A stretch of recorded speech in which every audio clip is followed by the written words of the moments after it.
Solène, tu crois que ça consomme vraiment beaucoup de regarder une série sur Netflix?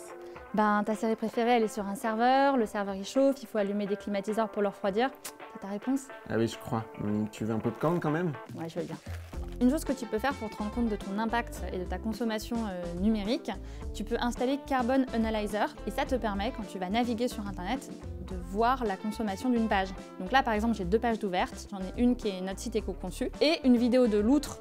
Oh, elle est trop mignonne. Bah ouais, super. C'est comme si tu avais rechargé 5 smartphones de juste regarder la loutre. Par exemple, quand tu veux écouter de la musique, tu pourrais l'écouter sur Deezer ou l'écouter sur YouTube. Sauf qu'en fait, sur Deezer, tu charges que du son, alors que sur YouTube, tu charges du son plus de l'image. Et ma série, par exemple, je suis peut-être pas obligé de la regarder en 4K. Bah non, c'est comme la loutre, t'as pas besoin de l'avoir en 4K. Si tu la regardes sur ton smartphone, 240 en pixelisation, ça suffit largement. Tu sais que 50% de l'impact du numérique, c'est la fabrication des terminaux, des ordinateurs ou des smartphones. Et du coup, le reconditionner, c'est déjà un pas.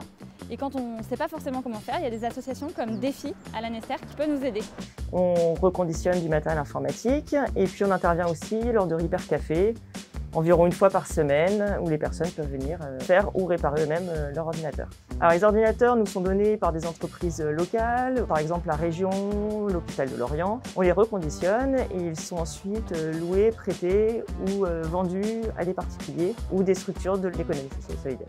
Donc en gros, un ordinateur reconditionné, ça marche presque aussi bien qu'un neuf. Ça marche parfois même mieux qu'un neuf. Oh là là, avec tout ça, je vais plus oser mettre des vidéos sur Internet, moi, ça consomme trop. Bon, déjà, je vais commencer par réduire la qualité.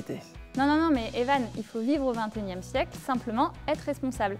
Ici, à Concarneau, l'entreprise Kairos a éco-conçu son site internet et l'héberge dans ses locaux. Chez Kairos, on fait de la gestion de projets sportifs course au large et on fait de la recherche sur les biomatériaux. Alors pour créer un site éco-conçu, on réfléchit à l'utilité des informations que l'on va donner sur ce site, le poids des photos, le poids des images, le graphisme. L'idée, c'est de pouvoir avoir un site qui consomme le moins possible tout en étant esthétiquement agréable pour les usagers. On s'est posé la question de l'hébergement de notre site et nous, on a décidé de l'héberger chez nous. Il est là, notre petit site internet. C'est un petit ordi de quelques dizaines d'euros.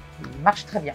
Bon, si j'ai bien compris, on peut quand même continuer à regarder des séries sur Internet et poster des vidéos. Ouais, l'important c'est d'être conscient de son impact. Après, il y a des contenus qui sont peut-être plus utiles que d'autres. Je vois pas du tout ce que tu veux dire.